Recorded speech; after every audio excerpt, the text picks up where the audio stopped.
माझ्या आयुष्यामध्ये सगळ्यात पहिली जर कोणती मी आईस्क्रीम खाल्ली असेल ना, तर ती आहे बटरस्कॉच. आठवण आली होती, त्यामुळे म्हटलं की लगेच आपण ही बटरस्कॉच आईस्क्रीम घरीच तयार करूया आणि सर्वांना खायला देऊयात. अगदी साधी सिंपल आहे. घरी जरी करायची म्हटलं ना, तरी याची टेस्ट जी आहे बाहेरपेक्षा अगदी भारी लागते. तर अगदी साधी सिंपल आहे. करायचे काय, सगळ्यात अगोदर आपण त्याची तयारी करून घेऊया. एका प्लेटला तुपाने ग्रीस करून घ्यायचे आणि एक साईडला पॅन गरम करून घ्यायचा आहे. त्यामध्ये आपल्याला साखर ॲड करून घ्यायची आहे. इथे मी 2 छोटी वाटी साखर घेतली. मीडियम गॅस करून साखर आपल्याला छान गरम करून घ्यायची. गरम केल्याच्या नंतर ना, ती थोड्याच वेळात अशी कॅरमल व्हायला लागते.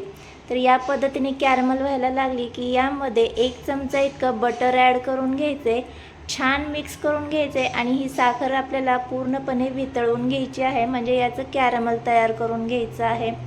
थोड्याच वेळात इथे या पद्धतीने कॅरमल तयार व्हायला लागतं. साखर आपल्याला करपू द्यायची नाही आहे, त्यामुळे गॅस मीडियमच ठेवायचा आहे. या पद्धतीने कॅरमल झालं की यामध्ये मी काय ना, ड्रायनट्स ॲड करून घेणार आहे. तर काजू आणि बदामाचे मी असे छोटे छोटे काप करून घेतलेले आहेत मीडियम स्वरूपाचे. ते आपल्याला यामध्ये ॲड करायचे. छान असं मिक्स करायचं आहे आणि हे तयार मिश्रण आपल्याला ग्रीस केलेल्या प्लेटमध्ये काढून घ्यायचं आहे आणि थोडंसं हलकंसं पसरवून घेऊया आणि हे आपल्याला थंड करायला एक साईडला ठेवून द्यायचं आहे. फॅनखालीच आपल्याला हे थंड करून घ्यायचं आहे. अगदी थोड्या वेळाने हे छान असं सेट होतं. इथे पाहू शकता या पद्धतीने हे तयार झालेलं आहे.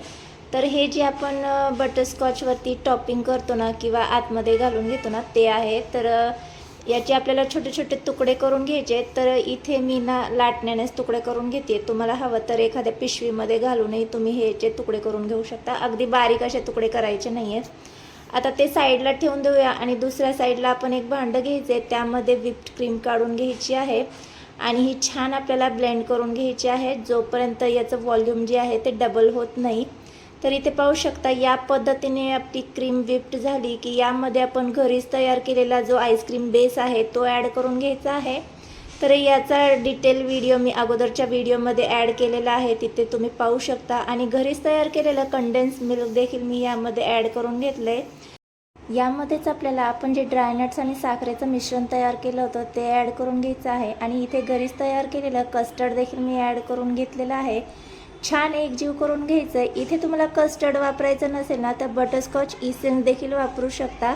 त्याने देखील आईस्क्रीम छान टेस्टी लागते. माझ्याजवळ इसेन्स नव्हतं, त्यामुळे कस्टर्ड मी घरीच तयार केलेलं आहे.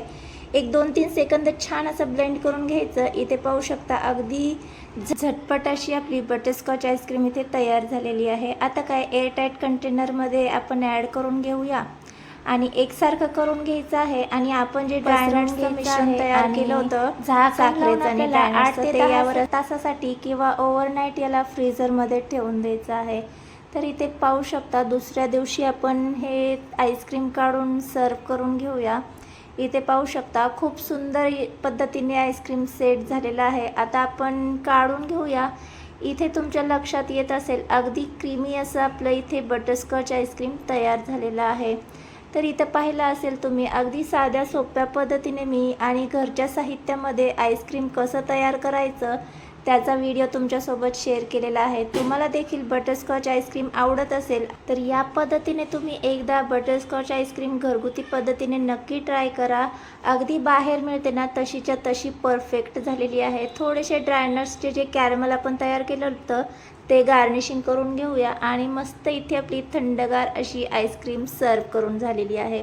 आय होप आजचा व्हिडिओ तुम्हाला आवडला असेल. व्हिडिओ तुम्हाला आवडला असेल तर एक लाईक नक्की करा आणि चॅनलवर जर नवीन असाल तर सबस्क्राईब केल्याशिवाय जाऊ नका. भेटूया नेक्स्ट व्हिडिओमध्ये.